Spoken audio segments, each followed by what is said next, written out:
October 30th, 1948. Negative and positive emotions. Work idea. In order to get in touch with higher centers, it is necessary to destroy all negative emotions. Negative emotions shut the door, as it were, to these higher centers. Commentary. If we knew what we lost by continually enjoying negative emotions, we should be horrified. And indeed, we indulge so frequently in negative emotions, obvious or less obvious, cruder or subtler, open or concealed, that when the work teaches us that we must destroy them, it is almost comparable to saying that we must kill our emotional center as it is. But as this is impossible, we are told that we must purify the emotions. Understand that purification of the emotions in the work sense entails the observation of and separation from negative emotions. It is part of the necessary daily work on oneself that is, the first line of work. It is not something you do for a day or so, and then imagine you know all about that, but something you have to do all your life at least until right crystallization can occur. As we are, if there were a sudden, powerful influx of the intense high-voltage forces from higher centers, the result would be a crystallization of our state of being just as it is now. This would be a hopeless situation. Imagine yourself, as you are, fixed like a photographic film or plate when put in the hypo-fixing bath. Nothing could be changed.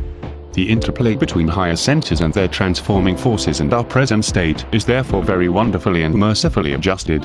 A man is not allowed to perceive inwardly and understand more than he can bear usefully.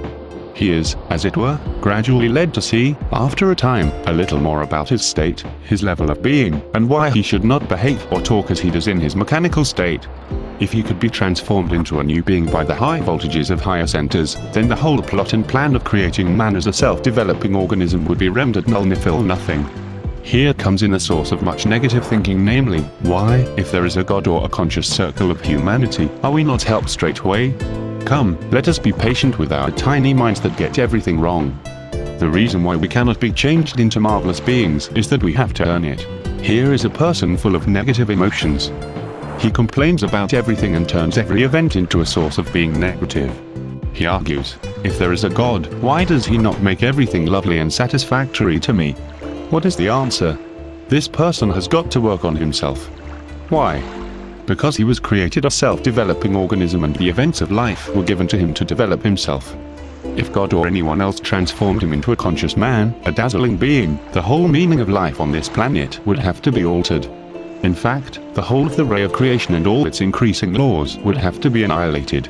Now understand, we are born as self-developing organisms as an experiment from the laboratory of the sun. The work says that if this recent experiment is a failure, man will be swept away, made very small, like ants or bees, and another experiment in a self-developing organism made on Earth.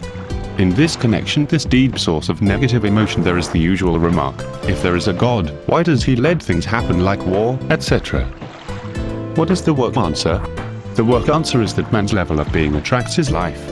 Wars, cruelty, horrors occur because man is at the level of being that attracts such things. Now listen carefully.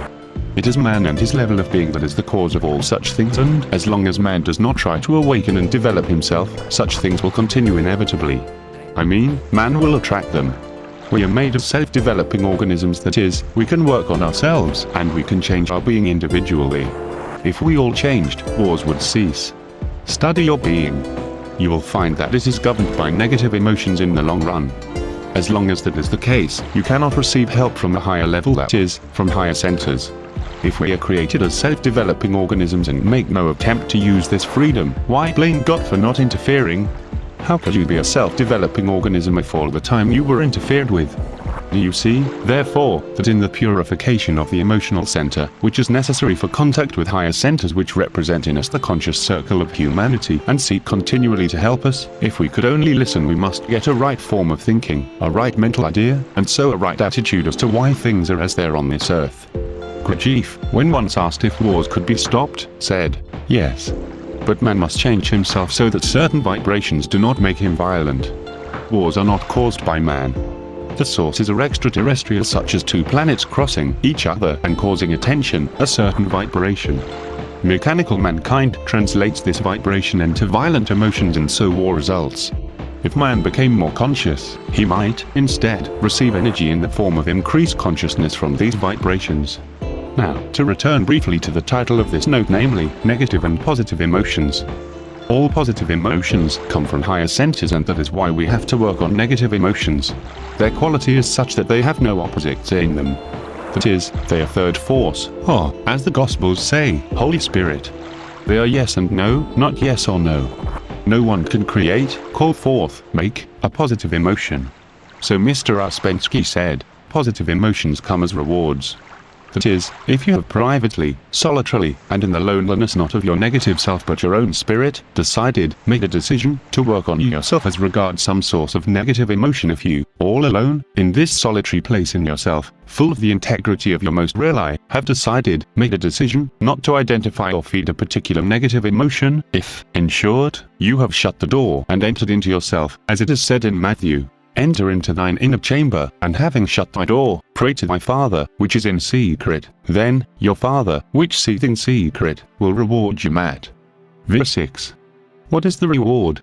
You will taste positive emotion for a brief moment, something blessed that is, filled with such bliss that nothing of human love-hate emotions can be compared with it.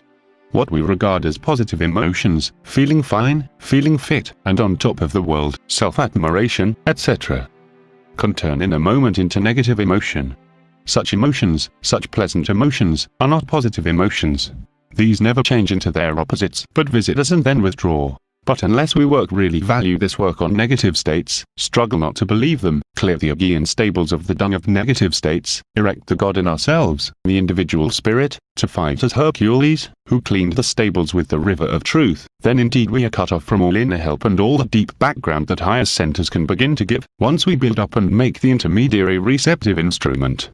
False personality will prevent this. All humanity could be helped if they made this receptive intermediary apparatus in their minds and hearts. Yes, but this would, amongst other things, make false personality and all its spurious values so passive, so weak, that its influence would be negligible. Let me remind you that when my wife and I went to Gurdjieff's Institute in France, we were told, personality here has scarcely any right to exist. Well, reflect on all this for yourselves.